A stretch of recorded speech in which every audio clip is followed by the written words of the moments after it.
Good evening. Delighted to see so many of you here for tonight's program. And as the executive director, I'm delighted to welcome you all to another one of our Meet the Author series. And we're really honored to have Mr. Binod Chaudhary, president of Chaudhary Group and chairman of CG Group Global, an industrialist, a philanthropist, and an author, joining us tonight and to talk about, he's going to be in conversation with Ronnie, our chairman. And I'm also want to, at this time, acknowledge the students who are here. It's always a pleasure for us to host programs like this and see students from the various universities. And today we also have students from high schools and Delia Memorial School, as well as I think Li Po Chung United World College, and City U is well represented, Chinese University, University of Hong Kong. Welcome students. And when I was a student about your age, I really enjoy reading biography and autobiographies, and especially of business leaders, because I was very interested, very fascinated in business. I remember reading Lee Iacocca's book. I read every business biography there was. So tonight is so, what a delight to welcome Mr. Chaudhary here to talk about his work. And I know Ronnie is going to have some wonderful questions for him. And I also want to thank Robin Meredith for introducing this program to us. Robin, thank you. It's always great to have you here. Robin has been a longtime supporter and member of Asia Society, so we're delighted that she can be here with us. And also Sir Michael. And I just had a chance to meet Sir Michael and personally welcome him to Asia Society, Hong Kong. We look forward to some of your comments later. So, Sir Michael, welcome. And I really want to welcome the students and really encourage you to think about, think about what you're going to be doing in the future and use the opportunity tonight. The book is available in the back, and I'm sure Mr. Chaudhary will be happy to sign it for you. And but really ask questions, and because that's how we learn. Right now, I think I've been thinking a lot about this last month, and we were just talking about social media. We have so much information given to us, but we don't ask sometimes enough questions. These days, I stay away from Twitter. I get nervous when I see Twitter because it's not illuminating. And it's times like this when you can have this direct one-on-one with somebody of Mr. Chaudhary's stature. Don't waste that opportunity. It's great this is your time to learn. And I think one of the things about Asia Society, and I see many of our members here, and Edith, I don't know, you're probably one of it, besides Robin, Edith has been to so many of our programs. We never stop learning. And this is what Asia Society Hong Kong is about. It's not like we get our degree and we say goodbye to learning. I think learning has to be continuous, whether you're a student or adult. So this is one of the reasons I do think I will have one of the best jobs in the world, because I continue to learn every day with the kind of speaker and kind of program we have. So on that note, I'm going to invite our chairman, Ronnie, who just flew in sometime back from wherever he is. So Ronnie is going to get the program formally started. Ronnie?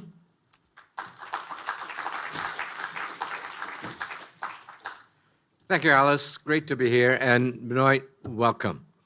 Sir Michael, you too, and John Woods. I asked Benoit, I said, do you remember when we first met? He said, long ago. I said, correct. When? He didn't know. I know the answer. 1999. We were together in Delhi, and that was a World Economic Forum event that I think I was the co-chair that year. For that event, and I was on the board of the World Economic Forum at the time when we first met. And then, of course, subsequently in the following years, we have met each other in many places, including the latest few months ago in Singapore at the Milkins Institute. I hope my giving Mike Milkins a hard time at the opening session did not disturb you too much, but that's my job. And the reason I tell you is because I'm going to give you a hard time in a few minutes. Okay, the program is it's a little bit unusual today. We're going to have a dialogue between Benoit and myself, and then we're going to open it to questions. And as is always the practice of the Asia Society, whenever the students' hand go up, they get the first crack. Okay, so Michael, I know that you're used to being number one, but I'm sorry, not today. If you raise a question raise your hands for a question, student get it first, okay? And then after that, I'm delighted to invite two former speakers of the Asia Society. One is Sir Michael Kadoorie. The other is John Woods. Both of them have done programs for us. Never forget the time we were at the Peninsula Hotel, Michael, and it was good food too, by the way. So we're delighted that they both are here with us, and I will invite them on stage to say a few words after the Q&A, and we'll have a small ceremony, quiet, of the unveiling of the wonderful book that is written by our guest of honor, Binod Chaudhary. So, ladies and gentlemen, shall we put our hands together to welcome Binod Chaudhary to the stage? Well, Binod, let me first ask you a couple of questions. There's how many millions of people in Nepal? 28. 28, right, okay. 28 technically, but we have about 6 million Nepalese who are working in different parts of the world. And that's included in the 28? That's true. Okay, so that's at least 20-some million. 22 million. 22 million that is living there. Ladies and gentlemen, how many of you have been to Nepal? Please raise your hands. Not bad. I'm very Nepalese can't raise hand. I'm very impressed by Hong Kong people. Yeah. Okay? And by the way, Sir Michael and John Woods, both of you do a lot of good works in Nepal as well over the years in philanthropy, and we would love to hear more from you. But Binod, let me ask you a question. Like this. There's 20-some million Nepalese, and I know quite a few there. Why you? Why are you today successful? Why are you written up by Forbes as the first and perhaps the only US dollar billionaire, whatever they call it? Why you? Why not somebody else? I guess destiny. I guess destiny. So it's nothing to do with you? Being at the right time, in the right place, and doing the right thing, I guess. Well, a lot of people are there at the same time you were, okay? So they are at the right time in the right place too. But what did you do right? You know, I've always mentioned that I'm a small man from a small country, that I've always had a big dream. I never felt that any country is in a disadvantageous position, or any individual.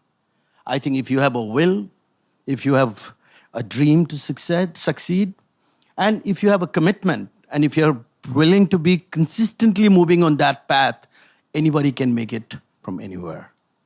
So probably that conviction of mine, and being thrown into the rough waters of dealing with the generations of my father, because I had to join business at the age of 18, not totally prepared. I was busy running a discotheque, by the way. Oh, gosh. At the age of 18.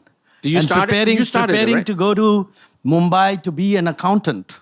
And as destiny would have it, I was thrown to... Now, my dad had to take a complete back seat, and I had to join the business, which was still a modest business, but it still required somebody to really work 24/7. That's what changed my life. And as I continued walking on that path, life started to become more and more difficult, and that made my mental resolve stronger. So I guess it's situations, circumstances, learning by dealing with the problems which I'd never envisioned or encountered, and finding a solution which, in my opinion, was something which was a straight departure from what conventionally one would do. For instance, my family always came from the background of dealing in textile. And my father started to go to Japan and Korea to bring textile from Japan. My grandfather used to bring from India. I got bored within a year. I brought Suzuki vehicles to Nepal. Automotive. Instead of bringing textile. I brought National Panasonic, electronics and home appliances from there.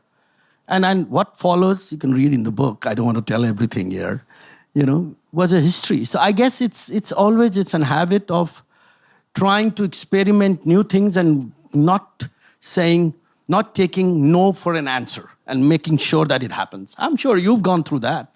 Okay, now I figure out my problem. I'm a small man. I have big dreams, but I come from a big country. It's a lot of competition. That's why I'm not successful. Now I got it. Okay. So you were 18.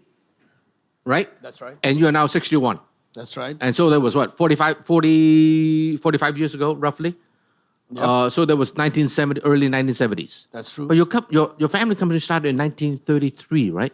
1933, we... Was your grandfather started or grandfather? My grandfather actually started in a very small way. He used to bring textiles from India, as I mentioned.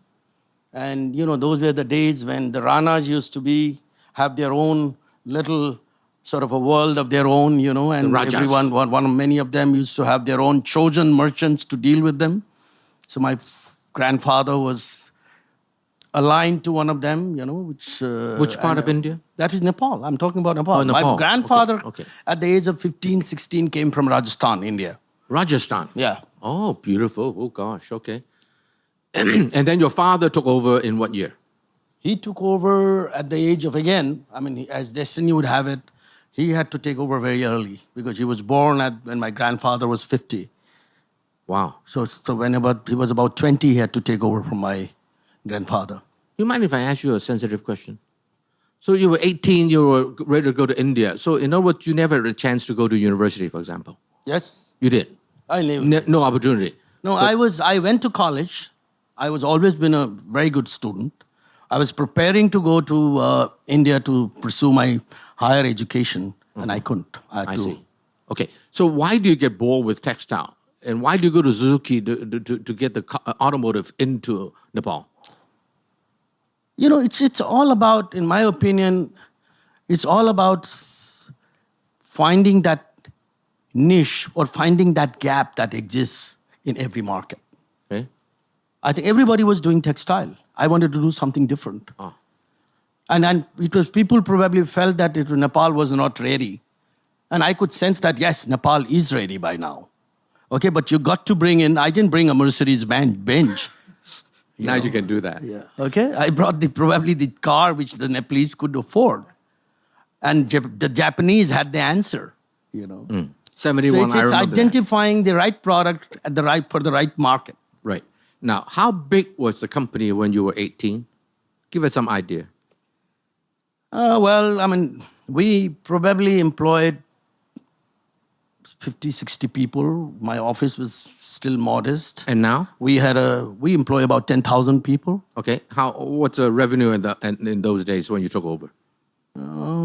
Roughly? Roughly maybe $100,000 or something. Oh, and today? Today it's close to $2 billion. $2 billion. Yeah. Okay, so I won't ask you about profit, but anyway, I'm sure it's commensurate with it, right? Yeah. Okay, very good. Now, do you think that Nepal is easier to do business there or more difficult? Why didn't you go to India to do business? India is a big country, 1 billion people. Nepal is a small country. Did you ever think of leaving Nepal and going to, say, India? No. If you ask me, you're from Rajasthan. I don't consider that India is a very easy place to do business. Oh. Okay. I think it's Neither is China, by the way. It's not. China has its own share of issues too. Right. Ravin is sitting here. Yeah, who right. wrote He wrote the a book. Who wrote the book on India-China both India and China. relationship. I've always believed. First of all, the thought never occurred in my mind that I'm going to ever leave Nepal. Okay. I was very clear, and it was a conscious decision that I wanted to create a transnational out of Nepal, the first Nepali transnational. Okay? Because there are plenty of people. You have a Binod Chaudhary in every nook and corner of Hong Kong. But in Nepal, there is only one. I think that gives me a huge advantage, number one. Number two, Even now, still only one. Yes. Okay. Number two, I don't believe that the success of a person or a corporate is aligned to any particular destination. Neither I believe that an entrepreneur is born in a big B school. Okay, it can be anywhere. Okay, I have nothing wrong with the B schools. I would love Maybe my your son has a children. degree, Yeah, I my don't son know, is but, sitting there. It can make them into a better businessman or a better manager. But I personally don't subscribe to the thought that you have to go to a great school or you have to be born in a highly progressive environment. You can do it anywhere. So, okay. So you were an internationalist, shall I say, from day one?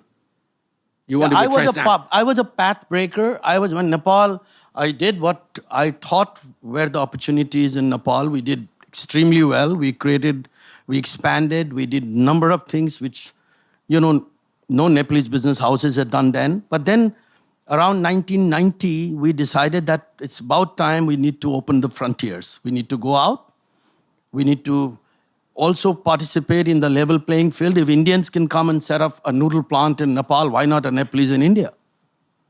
And I was not prepared to, why not? I was not prepared to accept that, no, our rules, regulations are still not supportive. And, I think the Nepalese, as a businessman and as a Nepalese, I felt that we carried certain extraordinary strengths that normally you'll find it difficult to see amongst the entrepreneurs of successful or let's say, highly civilized investment climate. For instance, I don't deny that doing business in Nepal is difficult. Okay, very difficult. It's not easy. It's very difficult, like in India or anywhere else in South Asia. Okay? But same times, it makes you strong and resilient. If you can do business in Nepal or in India or in South Asia, you can do anywhere. That means don't try. I think that's a huge plus. Look at my brothers from Nepal. There are 1,000 businesses. I was so pleased when I was talking to them yesterday that there are 1,000 businesses with the Nepalese, and we are a new community here as immigrants, 25 years. Okay? The young man who's sitting there, he runs 9 successful restaurants in Hong Kong. And don't be surprised if you see his company going in for an IPO soon, and I like... In Hong Kong, of course. In Hong Kong, of course.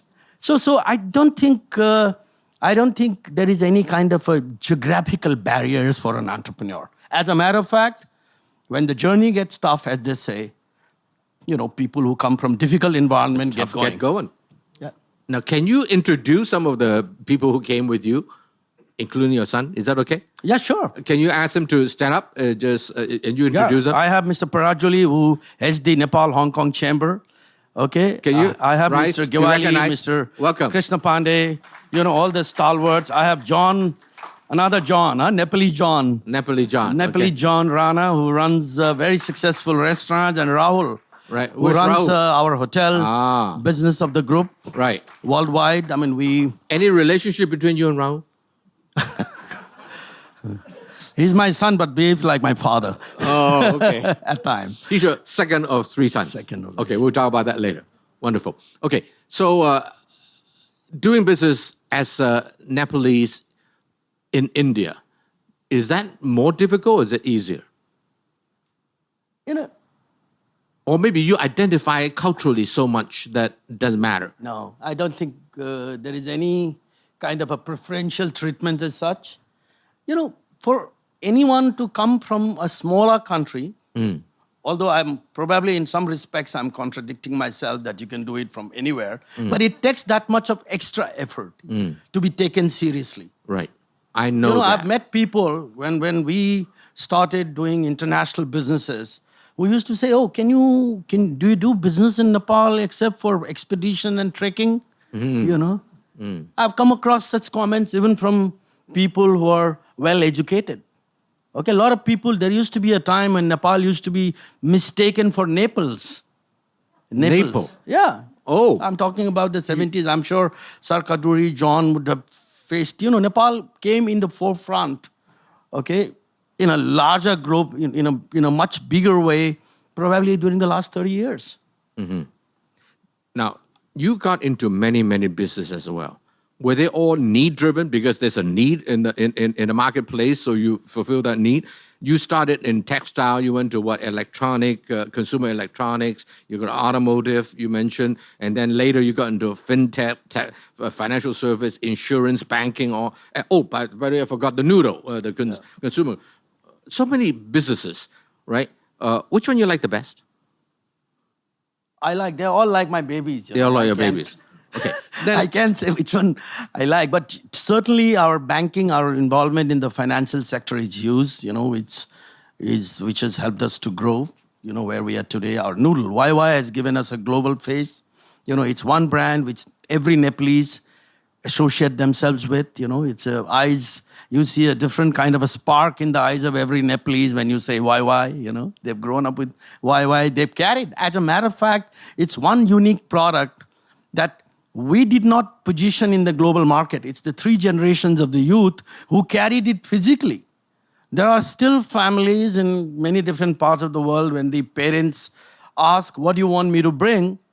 Why? They say, bring me YY and nothing else. So that's I owe them, we owe to this generation, whatever YY today is. And I'm happy to share that YY has a 3%, close to 3% global market share. In noodle. In noodle, instant noodle. yes. And we are committed to making YY a globally well-known brand that every Nepalese will be able to associate with and feel proud of. When do you start that? 35 years ago. 35 years ago. Yeah. And how big are you in India? India, we are a 20% market share. The whole of India? Whole of 1.3 India. We are billion the people. second player. You're the second Nestle. largest player? Yeah. Okay, who's the number one? Nestle. Nestle. Maggi. Oh, Nestle. Okay, fine. And what else? What other country are you in besides? We are all over Gulf. We are in states in a limited way, United States, but now expanding. Uh-huh. We're going to be setting up a plant in Mexico very soon. I just came back from Taking Mexico. advantage unless the president-elect decides to stop the border. Otherwise, we would a like war. to produce in Mexico and bring it to the Texas, Dallas. We are pretty well placed in Africa. We are, as a matter of fact, we are everywhere where the Nepalese is. That's our starting point. Yeah, but you have sold what, 1 billion Of course, packages 3 or billion whatever. packets. So yeah. it cannot be just for Nepalese. That's a starting point, as I mentioned. Yeah. Right. Yeah. Are So you- there is always a critical consumer base wherever we go. Is Africa very difficult to do business? Yes, unfortunately. But again, we have to distinguish between South Africa, West Africa, and North Africa. I would say that West Africa is most difficult. Because North of corruption, Africa maybe? is getting better. Which is better? North Africa North is getting Africa. better. You mean East Africa is, when I say North Africa, Egypt, countries Right. like Egypt, Mauritius. These so are you're all- big in Egypt, for they are example? In East Africa is also now, some countries are behaving themselves very well, like Ethiopia, Kenya. Kenya, and so yeah, on. yeah, Okay. yeah. Now, are you leveraging the brand name YY and do many, many other food stuff? We intend to do that. Haven't done it yet. We haven't done the brand extension. The first extension we are doing is we've created a new concept, noodle-based, instant noodle-based called YY City. It's going to be a quick service restaurant like the McDonald's or whatever. We already have got the prototype right, the product right, the business model right. Hopefully, we'll be rolling out. You will see 2017, lots of YY series in India, of course, in United States, in Gulf, and probably in Hong Kong too. In Hong Kong as well? yeah. Okay, very good. Are you also in some of the Middle East countries like Pakistan all the way west? Not in Pakistan yet, but we intend to do that. But otherwise, we are in most of the South Asian countries. South In Asia. Middle East, we're setting up a plant in Saudi Arabia. Saudi Arabia? Yeah. Oh, gosh. Yeah. That's not easy to get permission to do that, isn't it? You need to have a local partner. Okay. We have a minority local partner, and Okay. So besides your food business, your consumer food business, what are the areas that you like to talk about? Financial services, banking, insurance. hotels. Hotels Hotels? is big. We have. I understand, Rahul, you're running the Rahul hotel is right business, there, right? is smiling. We own and operate hotels all the way from New York to China and Philippines. We have 2 hotels in Yunnan. Yunnan, yeah. Yunnan, in Great place. Shangri-La, in Lijiang, great Yep. destinations. We are building a world-class resort in Phuket as we talk. In Phuket. We are in Maldives, Sri Lanka. We are building a hotel in Dubai. Of course, Nepal now. We've got almost all kinds of all different segment of hotels.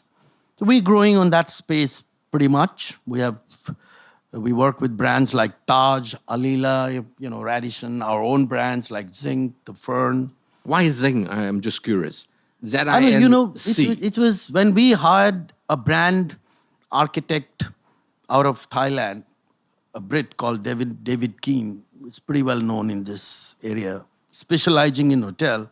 I told him that I want to create a brand which is so versatile that you can put it on a hotel and if required also in a pair of jeans or vodka.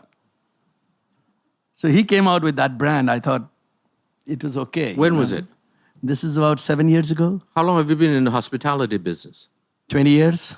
20 years. You started in Nepal and go somewhere else. No, we started, as destiny would have it, we started hotels in Nepal only 2 years ago. Oh, where were you before? We started first hotel, we joined hands, we did a JV with Tatas, Oh, Tata. the Taj. Sure. And we worked with them to reposition the hotels in Maldives, Sri Lanka. That's how we started. I see.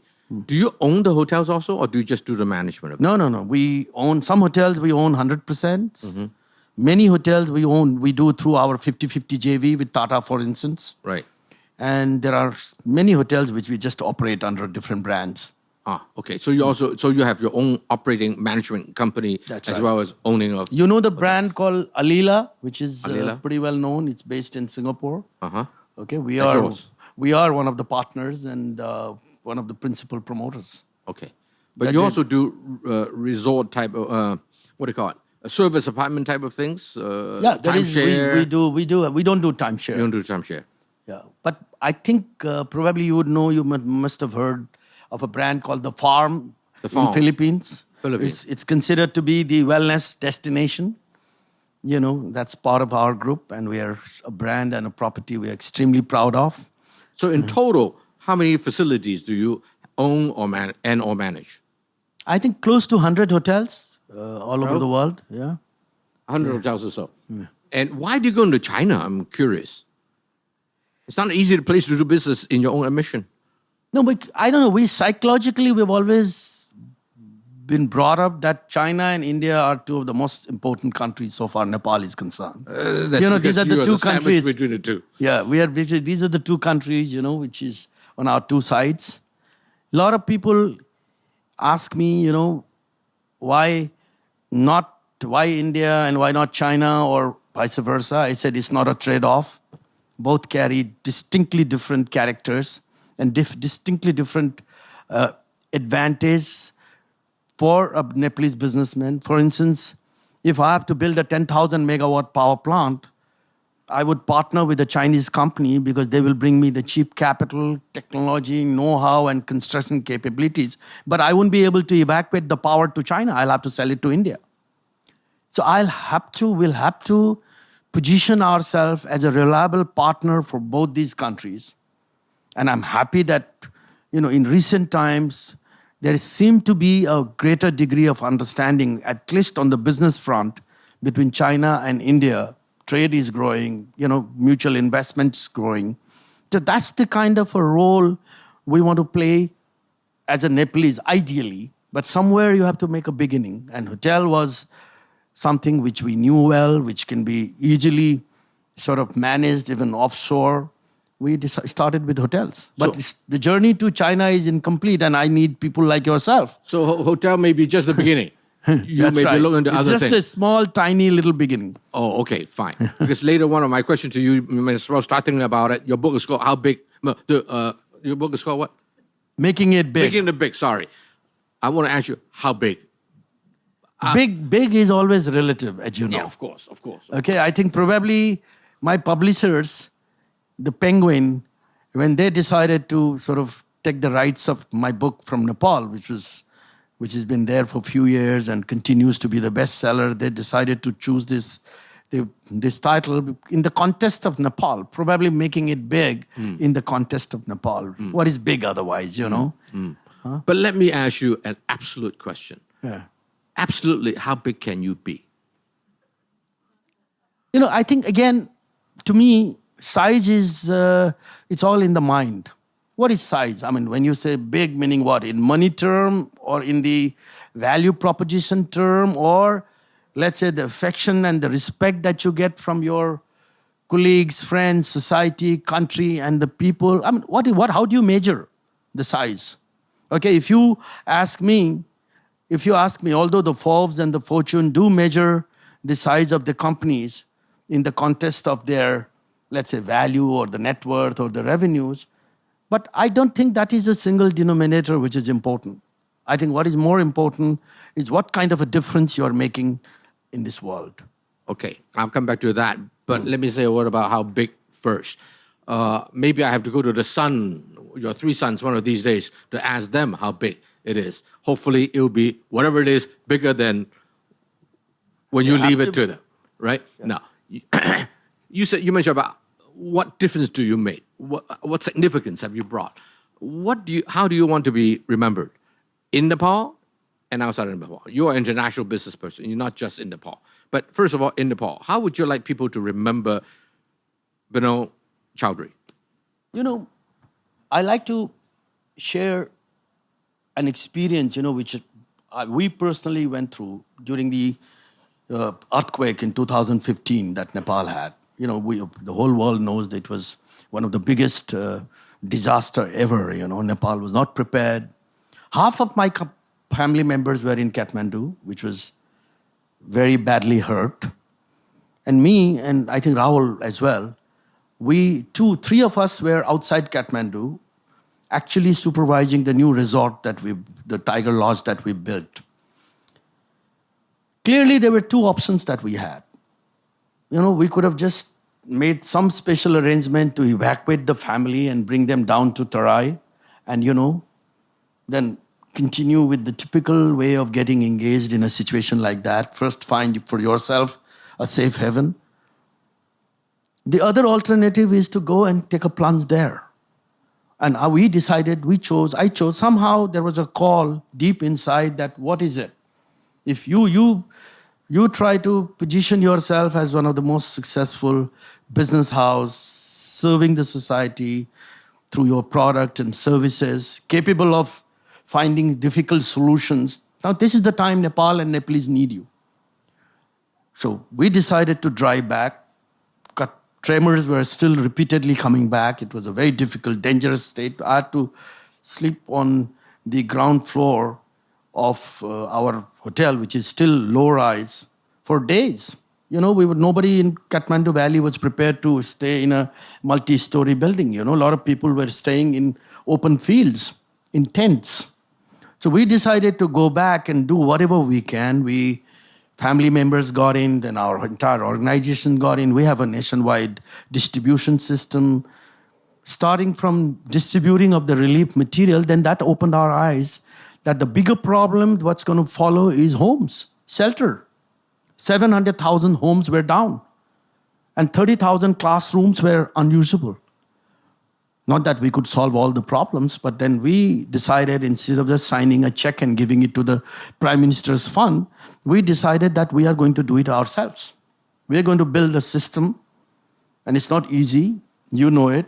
You're a known philanthropist yourself. John is here, who abandoned his cushy job with Microsoft to build room to read.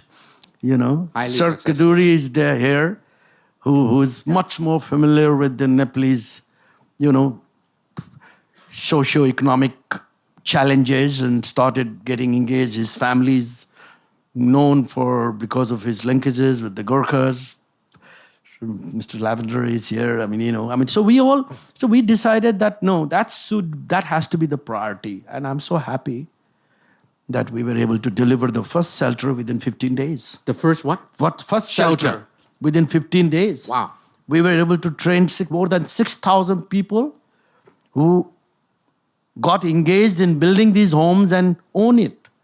Probably half of them will end up becoming the construction site workers. We've already delivered 3,000 homes, by the way, and we've delivered 40 schools. I've invited John to set up his libraries in our schools. They're community schools, not my schools anymore. And he's very kindly accepted to look into it. Our two teams are talking. So my point is, I don't think people are going to ever remember anybody for what they've made. People are going to remember you for what you've given back and how you've given back. I think that's even more important. What is your personal commitment to it? How you are personally engaged? Which is just the money that by signing a check you consider that your job is done. you've completed your duty, or you want to get involved. You were there during the Milken conference. I could clearly sense that, and everybody was echoing the same sentiment, that giving it right is probably the most difficult thing to do.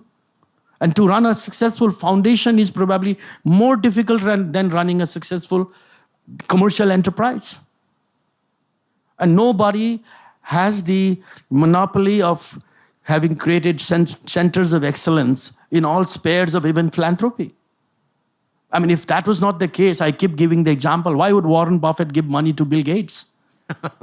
It takes a lot more commitment than just money. Now, let me turn to the book. Why did you write the book? No, actually, I didn't plan as such. I was approached by this well-known publisher in Nepal called Nepal, done some highly prestigious books, and they said, we want to do a book on you. So my first reaction, this was about 9 years ago.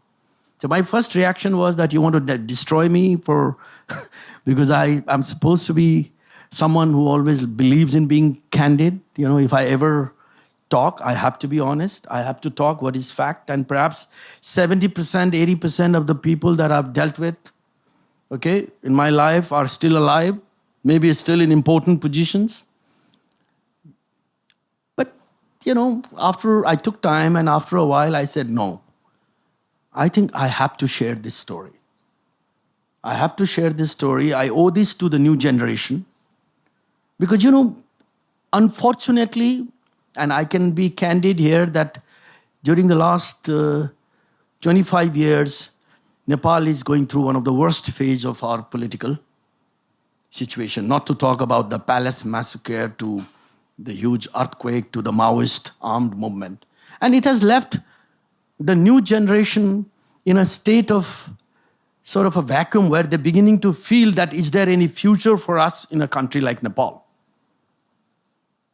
By the way, I have great respect for people who go out, and create wealth. And that's what I always say. But same times, the hope must be kept alive amongst the new generation that ultimately it's Nepal.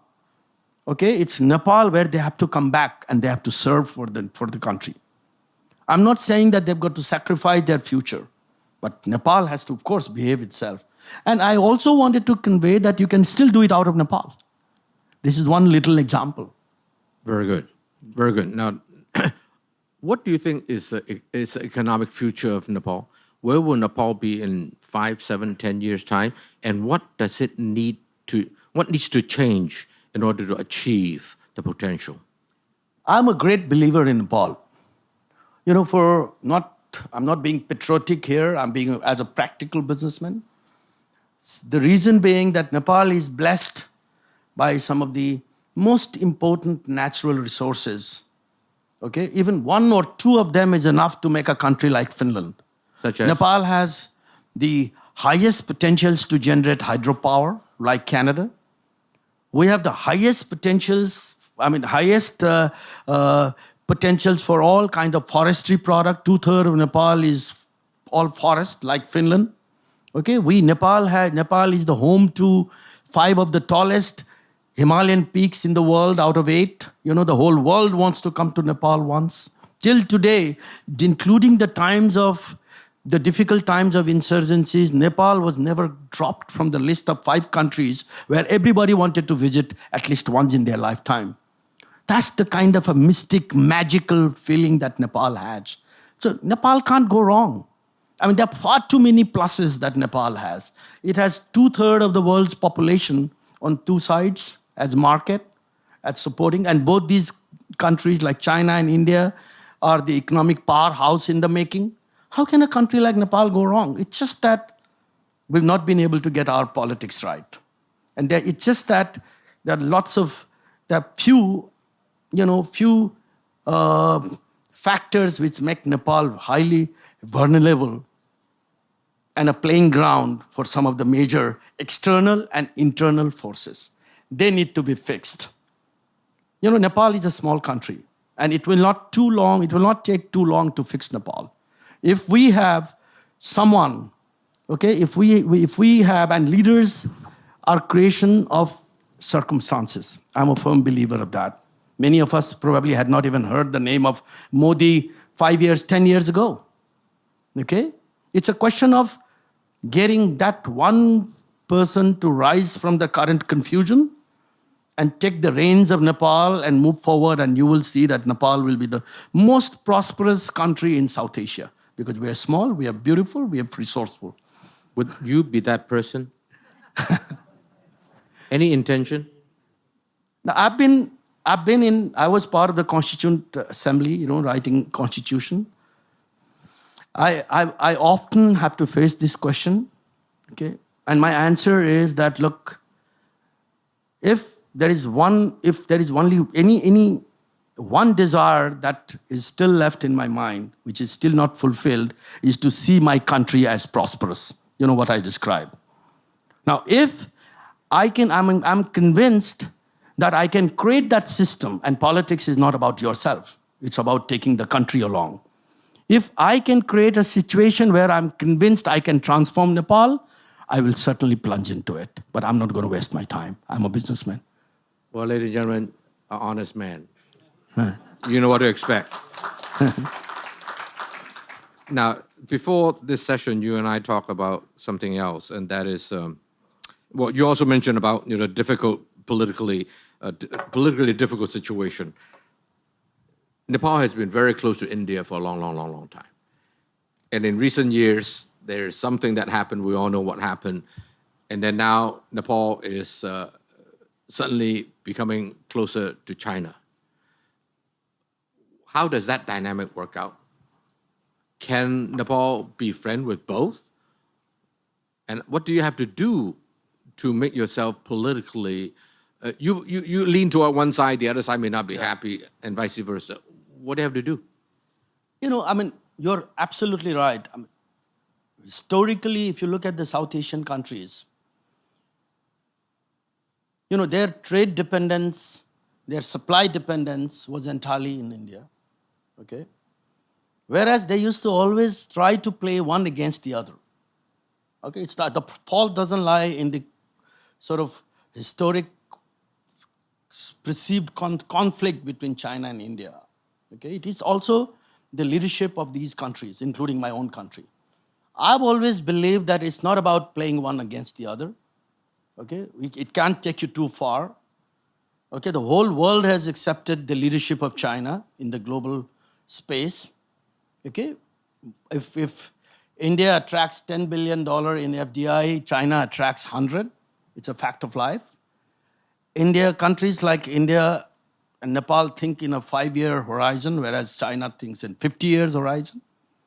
Therefore, that's the reason why China's presence in most of the South Asian countries has become pretty strong and stable. They don't mesh around into petty politics. Okay, they have a longer-term vision. I've seen the Chinese leadership asking Nepal to become a transit corridor to India. Okay, China is bringing their railway linkages to the Nepalese border through erstwhile Tibet. Okay? So, I don't personally think that on economic issues, on development issues, Nepal's strategic position needs to come into the play of the politics. I think we need to give both the countries the confidence that we are a reliable partner. We are not going to negotiate the interest of one country with the other. In any case, thanks to the position adopted by Modi, not now as PM, even when he was the chief minister of Gujarat, and you've been going to India so often, that he invited Chinese to come and invest in Gujarat. Correct. And he visited China. When Xi Jinping was in China, he was in India recently, he did not ask for any other forms of sort of cooperation. He said, let Chinese companies come and invest in China. Indians in the software industry are a huge investor. So their trade is growing in leaps and bounds between India and China. I think they realize that there has to be some form of convergence between China and India. I think we have to take a ride on that. We have to be As I mentioned, that we have to get China to work in Nepal to develop these major infrastructure resources in the interest of India and create that balance. In the interest of India, what does that mean? Market. India is still power hungry. The two of the states, Bihar and UP, can consume the entire power generated by Nepal. These are big But states. the Indians don't have the capacity. UP and Bihar are big states. Yes. India doesn't have the capacity to get the affordable, cheap capital like China can do. They can't build the three gorges. They've never done one. So I think you've got to realize the strengths of both the countries and what works for your country. And you've got to be a reliable, neutral partner. You can't play one against the other. You do power generation as well? Yeah, in a small way, yeah. Right. Water, hydroelectric. Yeah. Do you sell to India? No, our plants are, we've gone through, because of the mess that we've had politically. We've had 22 governments in the last 25 years. Okay? That speaks for our politics, speaks for our governance. Nepal, which should be one of the major exporter of power to India, is a net importer of power from India. Okay, so our priority at the moment is to generate enough power for Nepal. But I think that's going to change. This is going to change, and I think no matter what India says, that the cleanest energy is hydropower, and we are sitting right there where they need the power. It's a question of just fixing the politics right. It's a question of fixing the China-India relationship right. Okay, back to the business question, and this is my last question. I'll open to the public for your questions.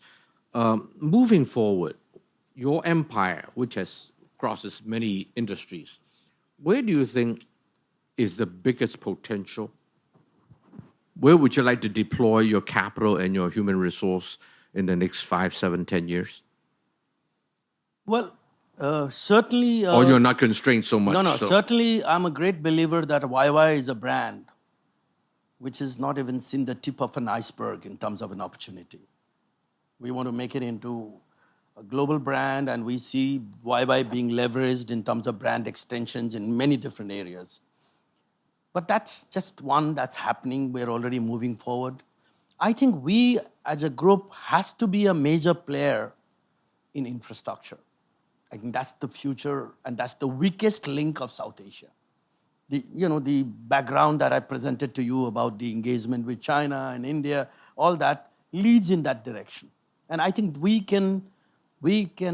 as a group, without any false sense of modesty, has established ourselves both in the minds of Chinese and Indian friends and the governments that we can be a reliable partner.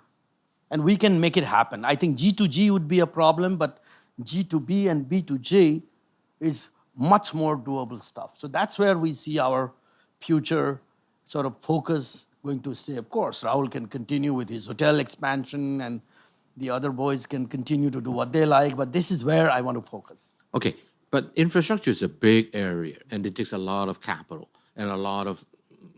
That's why we need Chinese. Resource. Right. So are you thinking more about railways, roads, electrical appliances, or... special economic zones, for instance. That's your industrial park. Yeah, industrial parks. Yeah. Who's going to come invest there?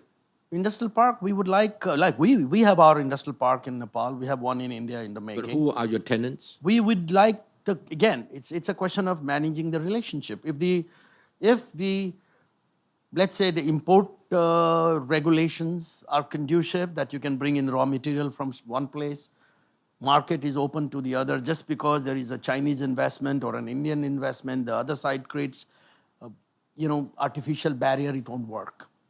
There has to be a more business-like approach to cost advantages.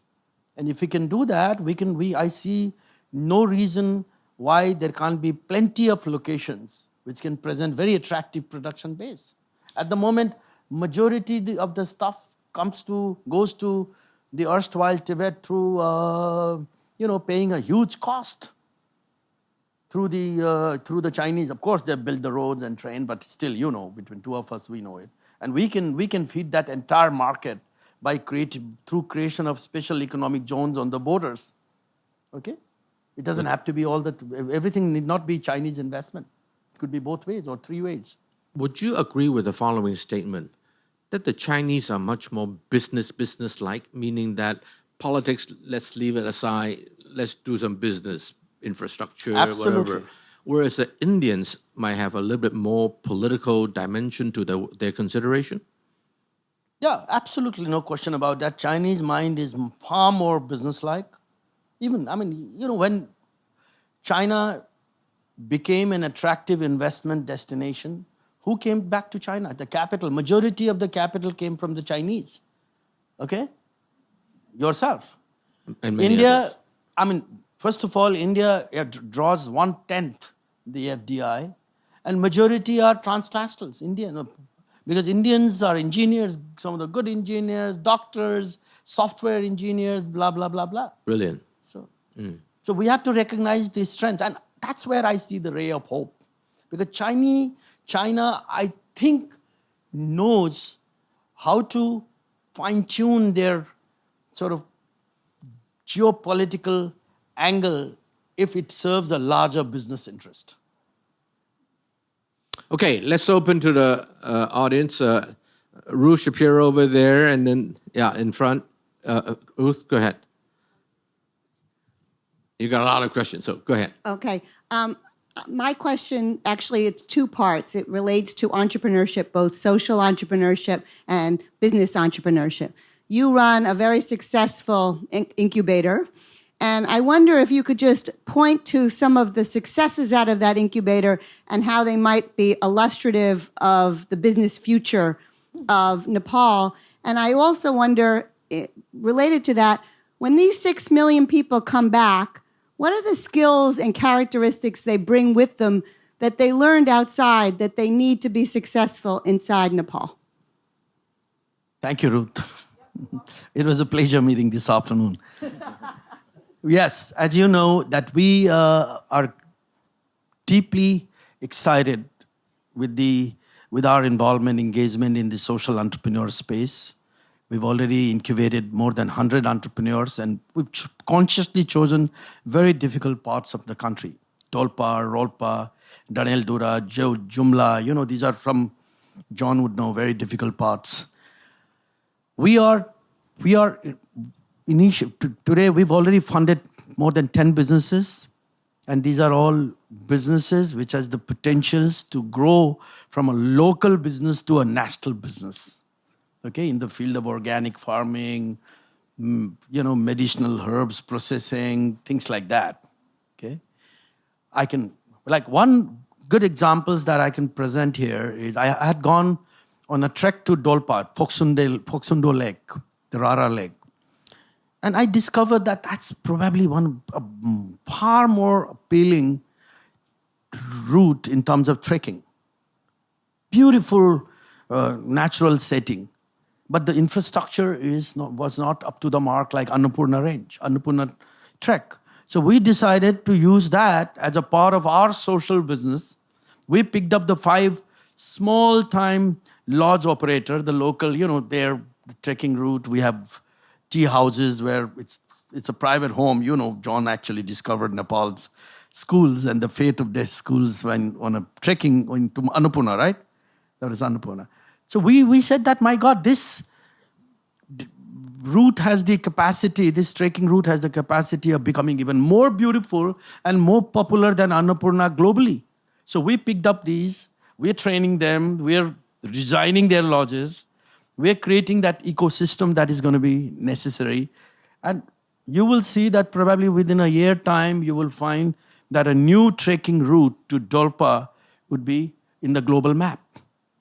Already, to answer your second question, already I find that lots of Nepalese who worked outside are bringing back the know-how that they've learned. I think large-scale farming is being done now. People who went to work in Israel, for instance, this drip irrigation is becoming a very important part of irrigating many of the local, farms. I've seen that big-scale cow farming, milk dairy farming is starting by people who've worked outside. These are just of the couple of examples that come to my mind. I'm sure that everyone who's working here is thinking what I'm going to go do once I go back home. Okay, but my answer to them, always I tell them that save your gunpowder. Build it, grow it, let it become bigger, and go at the right time and fire. Are they moving back from overseas back to Nepal? There is always a desire. There is always a desire after a couple of years, after you made a little bit of money. I mean, they want to come back. But basically, one of the problem and virtue of Nepalese is we are a very contented people. If we have a little home, we have a little farm, if we can educate our children, give them a decent education, if we have access to minimum what you need, we are happy. That's a problem. That's a problem. Got it. The lady in front. Mr. Chaudhary, thank you very much for sharing your insights. I really appreciate it. My name is Linda Aurora. And I would think we haven't celebrated here about the fantastic success that your trail walker team had on Friday night here during the 100-kilometre trek and absolutely smashing the previous record. And also my favourite restaurant is the Alive restaurant at the farm.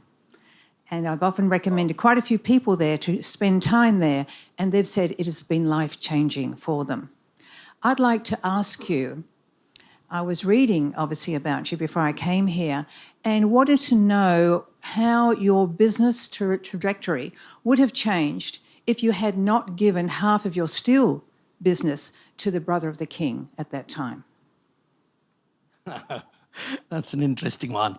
Anyway, first of all, you're right. Thank you for reminding me. I'm so proud. I feel so proud as a Nepalese when I came to know about this Oxfam, country race or whatever you call it.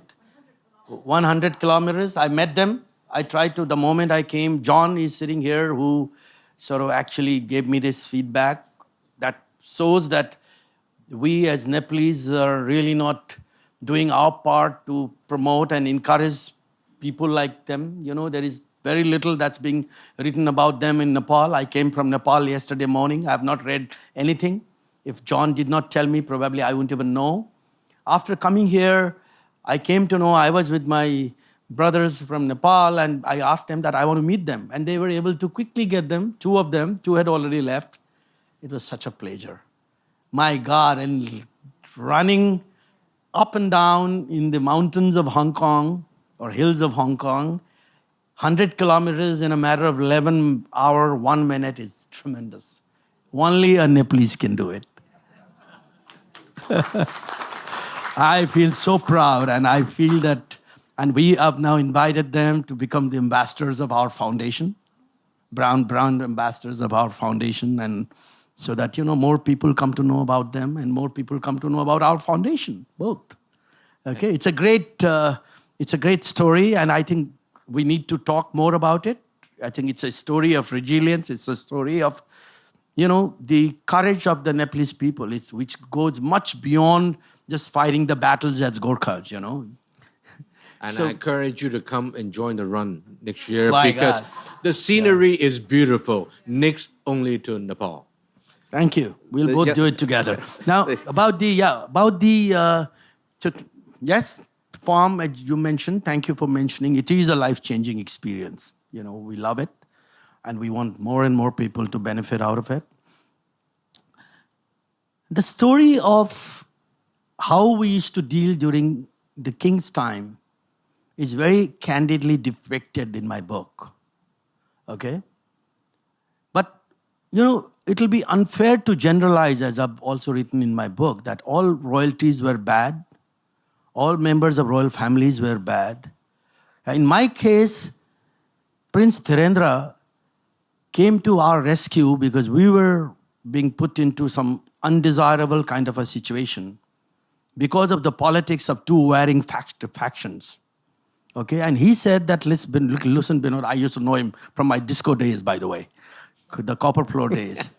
So he said, Binod, look, the only way you'll be able to sail over this tide would be that if you become my partner and they know that I'm your partner. Okay? I don't think it was agreed on his part. Subsequently, things changed when he lost his title and he left Nepal. That's when some Paul plays were made, which you must have read. So, by the way, there are some very interesting stories in the book. You know, so buy the book. No, so I think it was a very important move at that point of time. More not for making money as such, but for protecting what we had.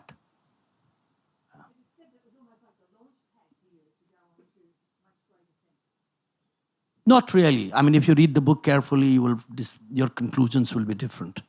Thank you. The gentleman in the second row. And then the gentleman at the back. Yep. No? Yeah. Hi, Binod. My name's Alex. I'm a student in Hong Kong at the moment. Which university or which school? CityU. Wonderful. So thank you for sharing your stories with us today. I want to dig a little bit deeper and ask, throughout your career, what was the biggest challenge that you faced? And secondly, what would be the greatest piece of advice you could give to a young entrepreneur who's my age or anyone in the room who is starting their own business or wants to grow their current business at the moment? Where are you from? I'm from the UK. UK.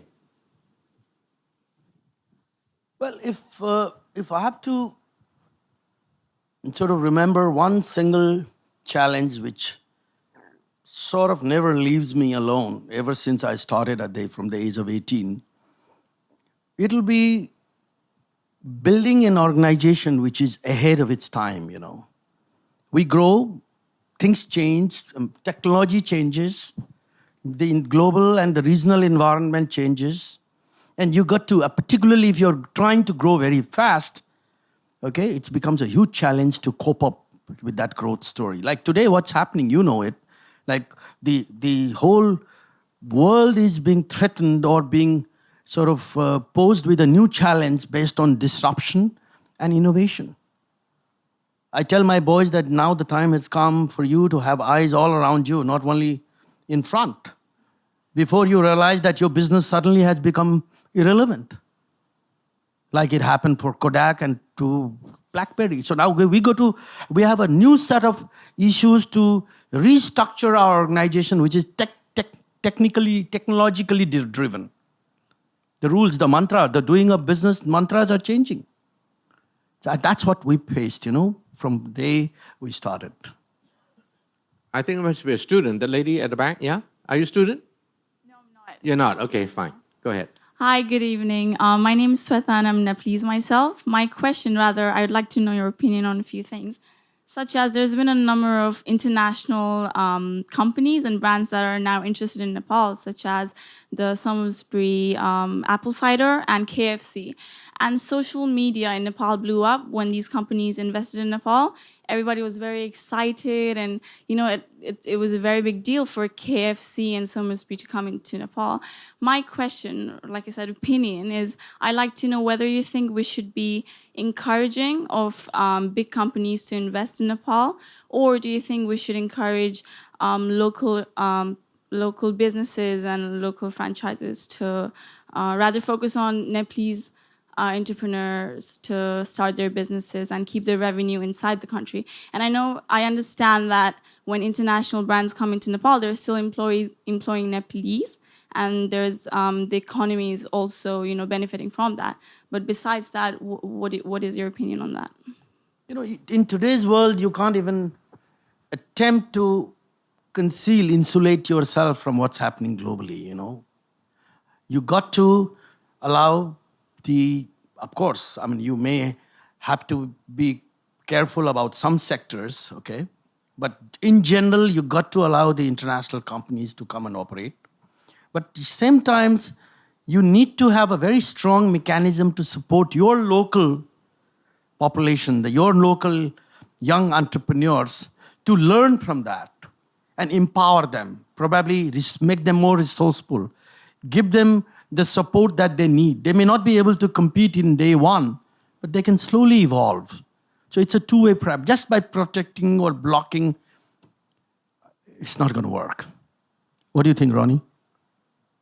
You are the guest of honor. I'm just a simple guy asking questions. Any other last question? If not, I will invite Sir Michael Kadoorie to come up to make a few comments, and then John Woods, and I would invite them to stay on stage afterwards so that the four of us would have the honor Sir Michael to unveil the book here in Hong Kong. Is that okay, ladies and gentlemen? Sir Michael Kadoorie.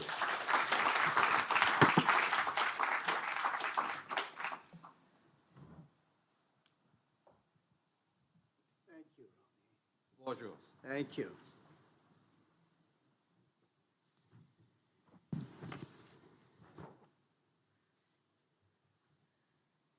Binod Chaudhary, Ronnie Chan, invited guests, I'm privileged and delighted to be asked to say a few words at this book launch. We were lucky enough to have dinner with Binod, not that long ago. And might I say, it was a delightful dinner, the first time we met. And this was in Kathmandu, where he kindly presented me with a copy of his first book, My Story. He clearly is a prolific writer, as we now have a new book called Making It Big. It is an impressive tale of Nepal's only billionaire to date. The opening chapter of Mr. Chaudhary's earlier book is a gripping account of his escape with his wife Sarika from Santiago and the Chilean earthquake in 2020. This was 8.8 on the Richter scale and the 5th largest ever recorded. Binod's grandfather opened his first shop in Nepal in 1934, just before a powerful earthquake struck. And then, of course, there was the devastating earthquakes that struck Nepal last year, which he mentioned earlier. The Chaudhary Group shares some common interests with the Kadoorie family in our investments in hotels, real estate, and power generation, all of which have been mentioned. But it is our mutual interest in trying to offer greater opportunities to the disadvantaged where our activities coincide in the most meaningful way. Following last year's earthquake, the Chaudhary Group have constructed nearly 2,500 shelters and 40 schools and have a holistic approach to the development of communities that are self-sufficient. My family, too, have been working in the development field in Nepal for nearly 50 years, and I'm thus fully aware of the Chaudhary Group's significant contributions in these endeavors. They have also instigated a visionary social enterprise program in rural areas, offering startup funding and mentoring for entrepreneurs. This is a model that many will be observing with a view to in the future. Sustainability is the watchword here, and this extends to the group's business and philanthropic affairs. As you know, Mr. Chaudhary has been nicknamed the Noodle King, which is where his first fortune originated with YY, noodles. But the commercial interests of the group he and his family have built up now have tentacles reaching into most commercial activities. And the title of Binod's new book is wholly appropriate in describing his achievements.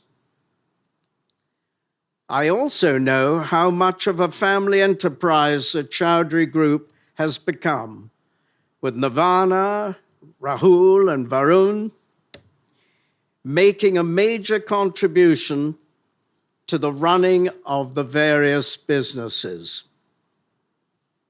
Mr. Chaudhary says that the Chilean earthquake changed his outlook on life, but that the Nepal earthquake changed my life itself. He realized then that the joy you can bring to other people's lives supersedes all other joys, and that life can only be measured by the happiness you bring to others.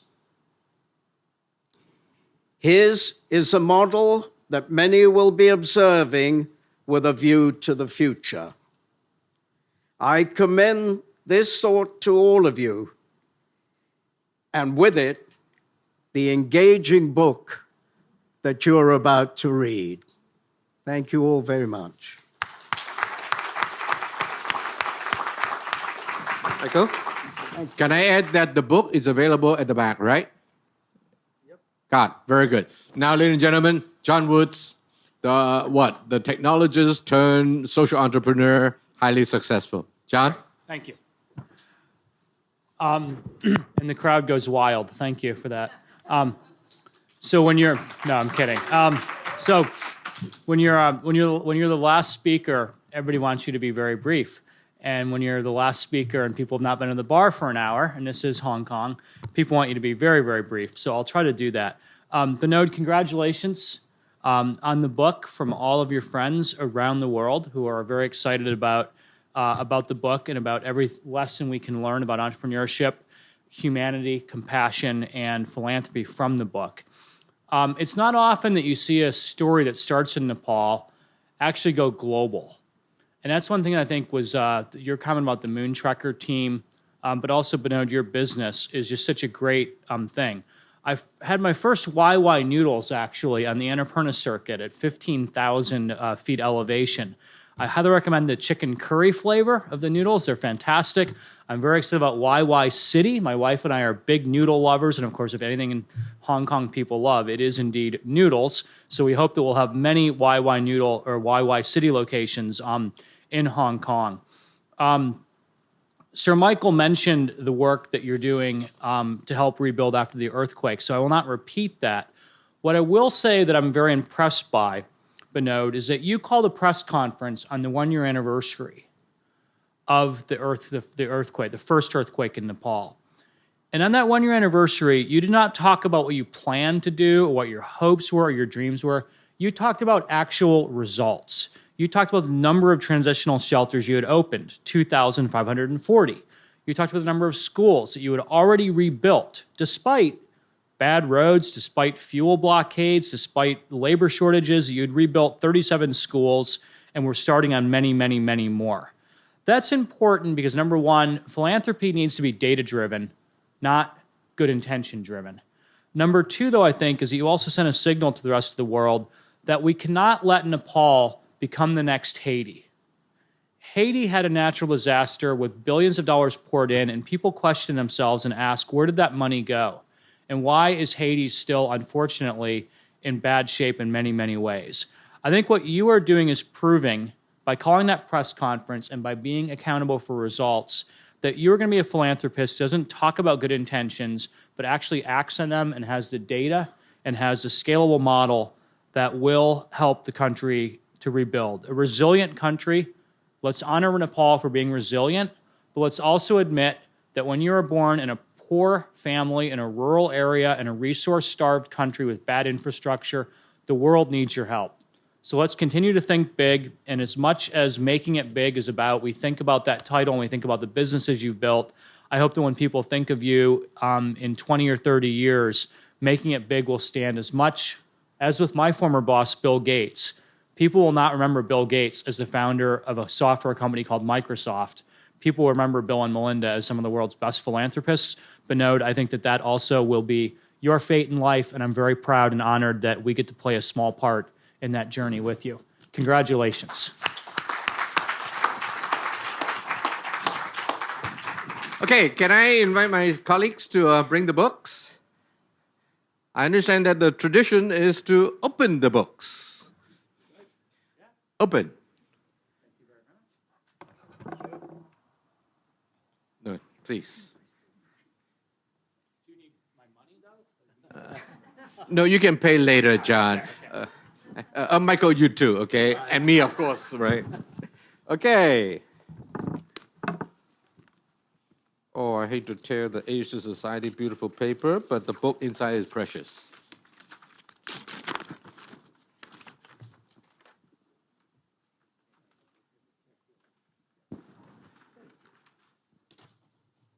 Okay, ladies and gentlemen,